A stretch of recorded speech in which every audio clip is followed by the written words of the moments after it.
নমস্কার বন্ধুরা, গোপলু কিচেনে আপনাদের সবাইকে স্বাগত জানাই।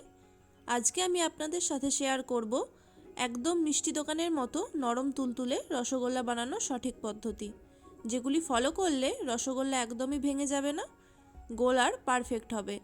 যারা মনে করেন রসগোল্লা বানানো খুবই কঠিন একটা কাজ, ভিডিওটি শেষ পর্যন্ত দেখলে রসগোল্লা বানানো তাদের কাছেও খুবই সহজ হবে।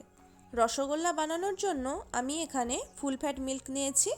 আপনারা চাইলে নর্মাল টোন মিল্কও নিতে পারেন, তবে ফুল ফ্যাট মিল্ক নিলে এতে ছানার পরিমাণটা বেশি হয়। আমার এখানে 1 লিটার দুধ আছে। দুধটা প্রথমে হাই ফ্লেমে ফুটিয়ে নেব, তারপর দুধ ফুটে গেলে গ্যাসের ফ্লেমটা কমিয়ে দিয়ে ছানা কাটানোর জন্য এর মধ্যে লেবুর রস মেশাবো। আমি এখানে 2 টেবিল চামচ লেবুর রসের সাথে 2 টেবিল চামচ জল মিশিয়েছি। জল আর লেবুর রসের অনুপাতটা কিন্তু 1:1 হতে হবে। আপনারা যদি ভিনিগার দিয়ে ছানাটা কাটান তাহলে এখানে জল আর ভিনিগারের অনুপাতটা কিন্তু সমান রাখতে হবে। দেখতেই পাচ্ছেন লেবুর রস মেশানোর কিছুক্ষণ পর এভাবে দুধ থেকে ছানাটা আলাদা হয়ে গেছে। এবার ছানাটা আমি ছেঁকে নেব, তার জন্য একটা সুতির কাপড় নিয়েছি। এর মধ্যে জল সহ ছানাটা ঢেলে দেব। রসগোল্লা বানানোর ক্ষেত্রে কিন্তু অবশ্যই ছানাটা একটা সুতির কাপড়ের মাধ্যমে ছেঁকে নিতে হবে, না হলে ছানার মধ্যে বেশি পরিমাণ জল রয়ে যাবে। কাপড়ে দুদিকটা ধরে এভাবে তুলে নিচ্ছি যাতে ছানা থেকে জলটা ঝরে যায়। এরপর একটা ছাঁকনির ওপর জল ঝরানোর জন্য ছানাটা রেখে দিচ্ছি। আর বন্ধুরা, তার আগে একটা কাজ করে নিতে হবে। লেবু বা ভিনিগার দিয়ে যদি ছানাটা কাটিয়ে থাকেন তাহলে ছানাটা অবশ্যই পরিষ্কার জল দিয়ে ধুয়ে নিতে হবে, না হলে ছানার মধ্যে একটা টক ভাব রয়ে যাবে আর মিষ্টিগুলোও তখন পারফেক্ট হবে না।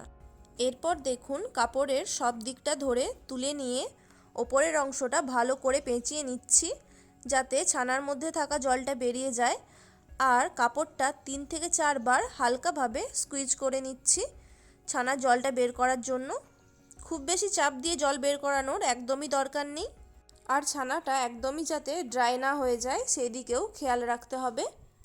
আমি কিন্তু এখানে খুব বেশি প্রেসার দিয়ে স্কুইজ করিনি, জলটা বের করানোর জন্য হালকাভাবে চেপে নিয়েছি শুধু। এরপর আরেকটু জল ঝরানোর জন্য ছাঁকনির ওপর ছানাটা রেখে দেব আর এর ওপরে একটা ছোট মতো ভারী বস্তু চাপিয়ে দেব। এভাবে 10 মিনিট রাখবো। এদিকে আমি চিনি শিরাটাও বানিয়ে নেব। তার জন্য একটা কড়াইয়ের মধ্যে 1 কাপ চিনি দিয়ে দিলাম আর 1 কাপ চিনির জন্য দিচ্ছি 1 কাপ জল। এবার গ্যাসের ফ্লেমটা অন করে দেব আর ফ্লেভারের জন্য দিয়ে দিচ্ছি 2টো ছোটো এলাচ। এখানে চিনির শিরাটা খুব বেশি গাঢ় হবে না, রসগোল্লার জন্য ঠিক যেমনটা শিরা হয় সেই রকমই বানিয়ে নেব।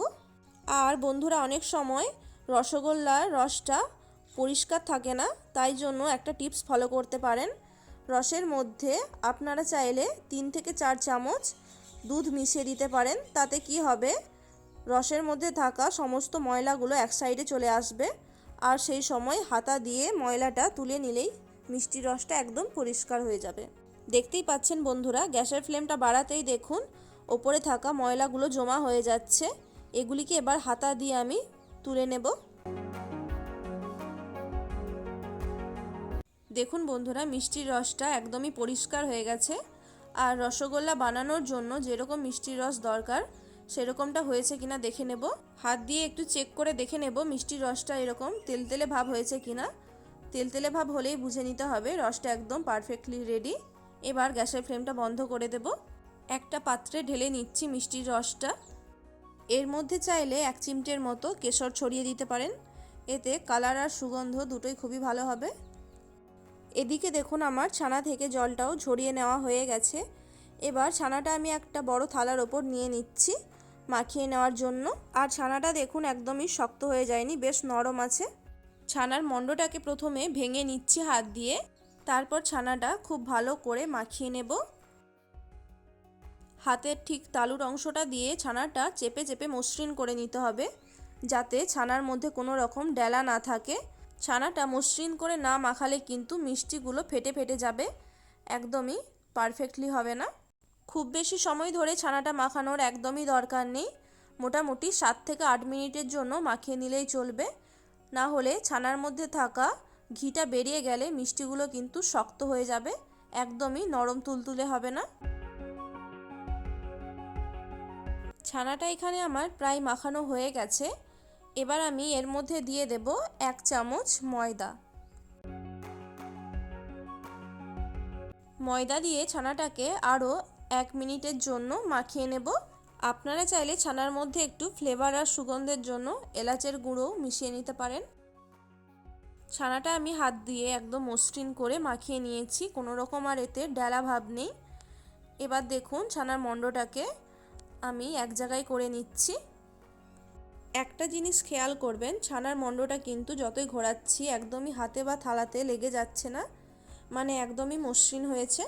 এবার এই মণ্ডটা থেকে ছোট ছোট করে লেচির মতো কেটে নিচ্ছি রসগোল্লাগুলো বানানোর জন্য।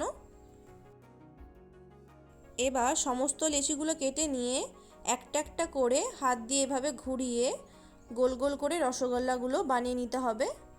আর দেখুন বন্ধুরা, আমার রসগোল্লাগুলো একদমই ফেটে যাচ্ছে না হাত দিয়ে যতই ঘোরাচ্ছি।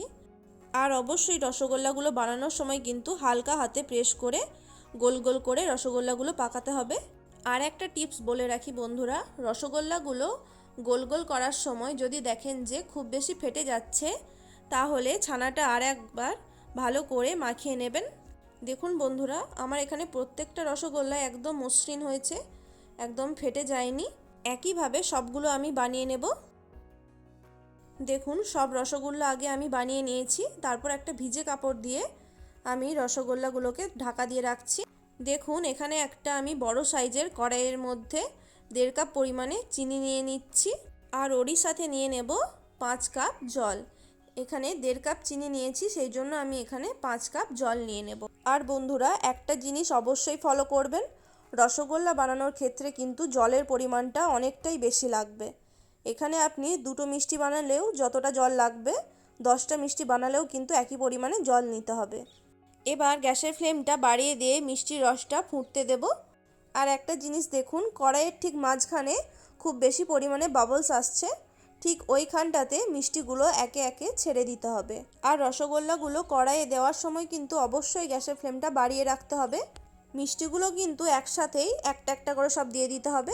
এভাবেই গ্যাসের ফ্লেমটা বাড়িয়ে রেখে প্রথম 5 মিনিট ঢাকা না দিয়ে মিষ্টিগুলোকে ফুটতে দিতে হবে। চাইলে একটা চামচ বা হাতা দিয়ে মিষ্টিগুলোকে টাচ না করে নাড়াচাড়া করে নিতে পারেন, তাহলে মিষ্টিগুলো এদিক থেকে ওই দিক ঘুরে যাবে। এরপর ঢাকা দিয়ে আরও 10 মিনিট মিষ্টিগুলোকে ফুটতে দেব। আর অবশ্যই ঢাকনাটা কিন্তু একটু আলগা করে লাগাবেন, যাতে মিষ্টিগুলোর মধ্যে খুব বেশি চাপ না লাগে। 10 মিনিট পর ঢাকাটা খুলে নিচ্ছি। যদি দেখেন যে রসের পরিমাণটা অনেকটা কমে গেছে, তাহলে সাইড দিয়ে একটু গরম জল দিয়ে দিতে পারেন। আর এখানে আমার রসগোল্লাগুলো একদম রেডি হয়ে গেছে, দেখতেই পাচ্ছেন সাইজে কতটা বড় হয়ে গেছে। আর বন্ধুরা, রসগোল্লা বানানোর সম্পূর্ণ প্রসেসটা কিন্তু আমি গ্যাসের ফ্লেমটা বাড়িয়ে রেখেই করেছি। এবারে রসগোল্লাগুলোকে আমি একটা একটা করে তুলে আগে থেকে বানিয়ে রাখা মিষ্টি রসের মধ্যে দিয়ে দেব। এবার নর্মাল টেম্পারেচারে 5 থেকে 6 ঘন্টা এভাবেই আমি মিষ্টিগুলো ঠান্ডা হওয়ার জন্য রেখে দেব। রেসিপিটা ভালো লাগলে অবশ্যই একটা লাইক করে দেবেন। আর চ্যানেলে নতুন বন্ধু থাকলে প্লিজ চ্যানেলটিকে সাবস্ক্রাইব করে পাশে থাকা বেল আইকনটি প্রেস করে দেবেন। সবাই ভালো থাকবেন, সুস্থ থাকবেন। ধন্যবাদ।